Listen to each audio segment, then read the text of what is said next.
Kelakuan Bahar Smith ini pada saat ceramah sambil mengangkat pedang seolah-olah memprovokasi dan melakukan adu domba terhadap pribumi adalah merupakan trik kecil yang mencoba dia lakukan dalam rangka untuk bagaimana mengalihkan isu soal pernasaban. Karena kemudian orang akan lebih banyak membahas soal kejadian ini karena dianggap sebagai sesuatu yang unik yang tidak pernah sebelumnya dilakukan oleh Bahar Smith. Yang waras tidak boleh mengalah terhadap mereka para pencoleng agama yang menjadikan agama sebagai alat politik. Assalamualaikum warahmatullahi wabarakatuh. Om Swastiastu, Namo Buddhaya, salam kebajikan. Ramai di media sosial diperbincangkan tentang bagaimana Bahar Smith mencoba melakukan satu provokasi adu domba terhadap anak bangsa. Tentu yang pertama bahwa kelakuan Bahar Smith seperti ini bukanlah sesuatu yang baru kalau bicara soal adu domba. Bagi kita semua ini itu adalah merupakan makanan hari-harinya sehingga kita tidak perlu kaget dengan hal tersebut. Tetapi ada hal yang unik di mana pada saat melakukan ceramah sambil provokasi dan adu domba dilakukan dengan mengangkat pedang. Ya, tentu memang hari ini mereka kelompok Lawi berupaya keras bagaimana membuat satu formulasi yang kira-kira isu soal pernasaban ini bisa kemudian bergeser dan menjadikan Bahar Smith ini sebagai salah satu tumpuan harapan karena dia juga lah yang memulai semuanya. Berharap bahwa Bahar Smith dengan triknya ini mampu mengakhiri perdebatan soal nasab dan orang semua fokus membahas kelakuannya yang begitu dekil di atas panggung ceramah, melambaikan pedang sambil melakukan adu domba terhadap kaum pribumi. Dua hal yang saya kira dia mau capai. Yang pertama tentu berupaya meyakinkan para pendukungnya atau orang-orang yang ada di dalam majelisnya agar dukungan capresnya untuk tahun 2024 itu kemudian bisa tercapai dengan membangun semangat perjuangan, karena bagaimanapun juga itu adalah perintah dari Imam Besar Petamburan untuk memaksakan memenangkan capresnya. Tetapi pada prinsipnya kalau menurut analisa saya yang dilakukan Bahar sesungguhnya agendanya bukan itu yang utama, tetapi itu hanya dijadikan sebagai treatment untuk masuk dalam satu strategi di mana dia berupaya mengalihkan isu sebagaimana yang saya sampaikan di awal tadi, isu diskursus soal pernasaban.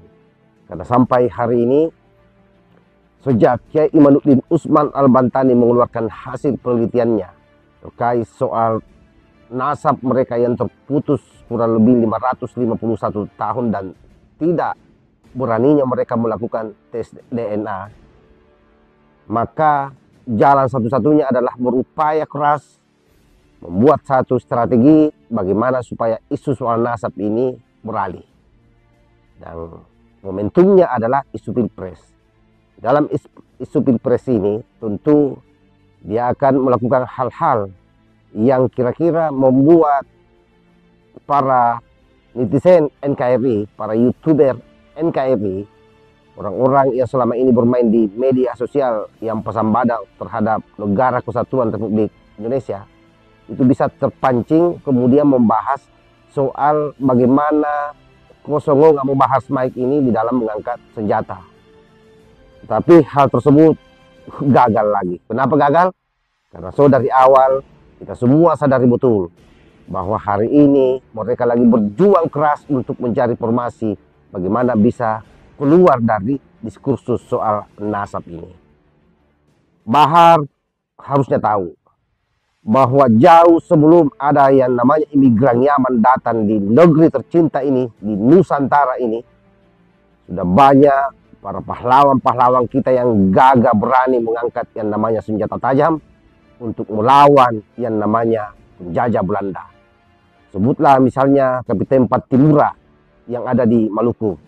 Lalu kemudian bagaimana Tuanku Imam Bonjol, kemudian bagaimana Pangeran di Panegoro, bagaimana Sultan Antasari, bagaimana Sultan Hasanuddin, bagaimana Sisinga Mangaraja, berikut deretan tokoh-tokoh lain, para raja-raja Nusantara yang dulu berjibaku melawan penjajahan Belanda pada saat pra kemerdekaan. Oleh karena itu, kelakuan Bahar ini sama sekali tidak menarik, sama sekali hanya memberikan pelabelan yang konkret atas kelakuan orang-orang Yaman yang sampai hari ini ada di Indonesia. Bagaimana selalu menampilkan seolah-olah dirinya adalah orang yang memiliki keberanian. Padahal kita tahu dalam sejarah bahwa leluhur mereka adalah merupakan orang-orang yang berkhianat terhadap Nusantara, yang berkhianat terhadap negara kesatuan Republik Indonesia dengan bergabungnya mereka dengan para penjajah kala itu, yang dibuktikan bagaimana Mufti Batavia Utsman bin Yahya yang kemudian memberikan satu pernyataan, memberikan satu stigma yang sangat buruk terhadap ulama-ulama Nusantara dalam satu sejarah yang disebut dengan Geger Cilegon pada tahun 1888. Kemudian bagaimana proses perlawanan yang dilakukan oleh Pangeran di Panegoro, semua didegradasi oleh mereka. Dianggap bahwa perlawanan itu adalah bukan jihad untuk mempertahankan negaranya. Nah, inilah kelakuan oknum Baklawi, dan saya berharap sebenarnya dengan konten ini bahwa orang-orang yang ada di luar sana harus tetap fokus bagaimana mengawal tesis Kiai Imad, jangan sampai kemudian hal-hal atau trik-trik yang mereka coba lakukan kita terpengaruh dan sibuk mengomentari hal tersebut. Kita tetap harus utuhkan, memberikan reaksi-reaksi terhadap penguatan atas seluruh argumentasi-argumentasi yang beredar di media sosial terkait dengan rungkatnya nasab mereka, terkait dengan seringnya mereka memalsukan nasab, terkait dengan pembelokan-pembelokan sejarah yang mereka lakoni selama ini. Dan sampai hari ini tak ada satu pun juga dari mereka melakukan permohonan maaf untuk kejadian tersebut. Sehingga menjadi wajar kalau hari ini bangsa pribumi menganggap bahwa apa yang dilakukan oleh mereka semua ini adalah bagian daripada strategi, sebenarnya strategi adu domba yang pernah dilakukan oleh leluhurnya bersama dengan klan Baklawi terhadap pribumi kala itu. Wallahul muwaffiq ila aqwamit thariq. Wassalamualaikum warahmatullahi wabarakatuh.